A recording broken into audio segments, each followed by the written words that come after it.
আসসালামু আলাইকুম। আমি কুড়িগ্রাম জেলা আছি। আগে বাড়ির পাশে তেন ভুট্টা আবাদ করছে। তেন ভুট্টা কি ফসল হয়েছে কিরম, তেন ভালো ফসল আছে। আল্লাহ তেন কি ফসল ই করতেছে, তেন ফসল আছে। কিছু আছে কথা শুনবো, চলেন। আসসালামু আলাইকুম। ওয়ালাইকুম আসসালাম। কেমন আছেন? আলহামদুলিল্লাহ, আল্লাহ ভালো আছে। আহ আমি এখন এত টিসুয়াতে কথা বলবো ভুট্টা নিয়ে। তে ভুট্টা কিরম ফসল হয়েছে? ফসল আল্লাহ ভালো হয়েছে, ফসল ভালো হয়েছে। ভালো হয়েছে।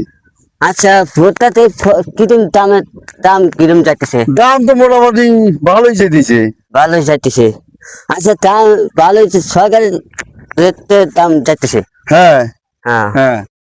আচ্ছা, এদের ভুট্টা তোলা শেষ হলে কি আবাদ করবেন? ভুট্টা তো শেষ হলে পাট পাট পাট করবেন? হবে। হ্যাঁ, আচ্ছা, দর্শক ভাই দেন, ভুট্টা তোলা শেষ হলে পাট তুলবো। পাট বানালি বানাতে নিয়ে কি করবো, কাটবো, কাশিটা কাটবো। হ্যাঁ। কাঁথা শেষ হলে পাট কিরম দাম যাবো? পাট 25 যায়, 3,000 হয়। হ্যাঁ, 4,000, 4,500 হয়, 3,500 হয়, 25 হয়, এই তো হয় দাম। এরকম চাইবো, দাম চাইবে এরকম। যাক, এটা দাম তো শুনলাম। দর্শক ভাই, পাট দেন কি দাম শুনলাম।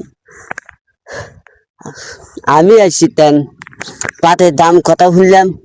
সরকারের থেকে রেট তো পাট বেশ দিকে দিছে, হ্যাঁ, দিছে না? হ্যাঁ, সরকার একটা রেট আছে তো। রেট জান কত করে হলাইব আর থেকে এটা কেনা দেওয়া হচ্ছে না। হ্যাঁ, হ্যাঁ, জি। জি। আসসালামু আলাইকুম। আমি আছি এই পর্যন্ত কথা শেষ করলাম। আল্লাহ হাফিজ।